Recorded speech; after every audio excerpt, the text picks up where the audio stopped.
Okay, so picture this. On one side, you have the lush tropical beaches of Puerto Rico, blue water, palm trees, all of it. Right. And on the other, picture the arid red rock deserts of the American Southwest. New Mexico, Arizona. Visually, they could not be further apart, worlds apart. Exactly. In my head, they're on different planets. But today, we are digging into a fascinating historical report, documentation and historical evidence of Puerto Rican participation in the Spanish borderlands. And the central idea is pretty mind-bending. It is. The mission here is to unpack how the Caribbean, specifically Puerto Rico or Borican, wasn't just some disconnected island in the colonization story. It was the launchpad. Right.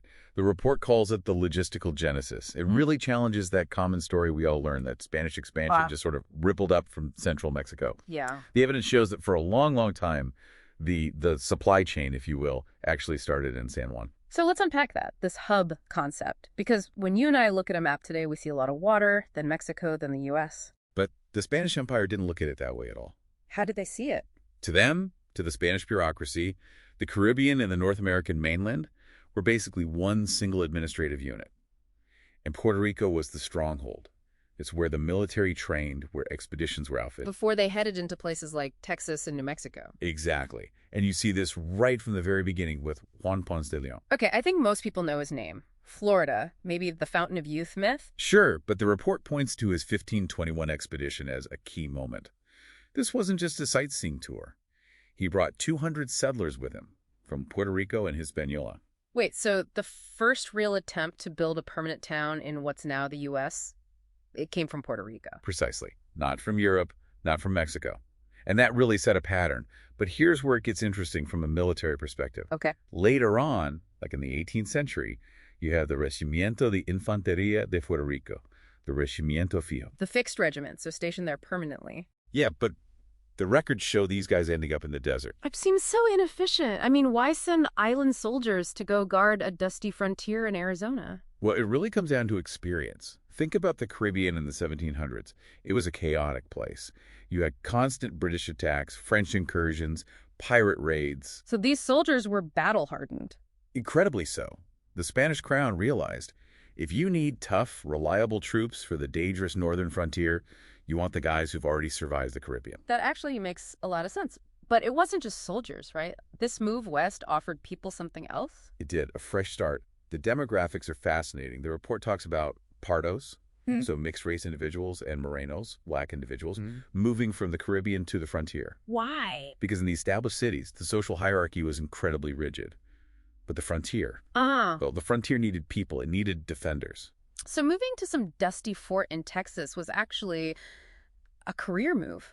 It was a path to social mobility. You could reinvent yourself. And we also have to mention the indigenous connection here. Taino natives from Borican were used as guides, servants, auxiliaries. And they were there early. Very early. We find evidence of them in Juan de Oñati's 1598 colonization of New Mexico. That's just wild. But how do we actually know all this? I can't imagine there's a neat little book with all this information. Oh, not at all. It's a puzzle. The report makes it clear the proof is scattered. Historians have to dig through things like hojas de servicio service sheets in Mexico City to track military transfers. Okay. But the real gold mine, it's the diligencias matrimoniales. The marriage investigations. Exactly. If you wanted to get married in, say, Santa Fe, you had to prove to the church you weren't already married somewhere else. Ah, so you had to state your birthplace, your naturaleza. Under oath. You can't lie to the priest. And that's where you find settlers explicitly stating, I was born in Puerto Rico. And sometimes you just have to follow the breadcrumbs. Surnames like Ortiz, Perez, Rivera.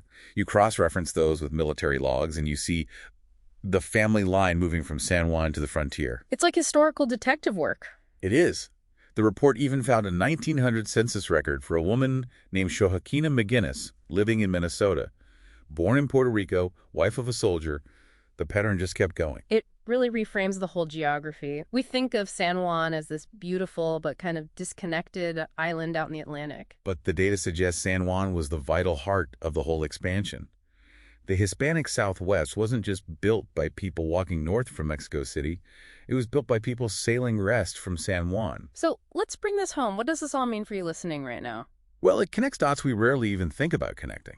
I mean, if San Juan is the oldest European established community in the U.S. territories, Which it is. and it served as the parent, the logistical hub for the southwest frontiers, then the roots of the American West are actually fundamentally Caribbean. That is a huge shift in perspective. It is. And here's a final thought to mull over. If the genetic and cultural DNA of the Southwest has had this Caribbean component since the 1500s, how does that reshape our mental map of colonial heritage? We tend to separate island history from mainland history, but maybe for the people who lived it, they were never separate to begin with.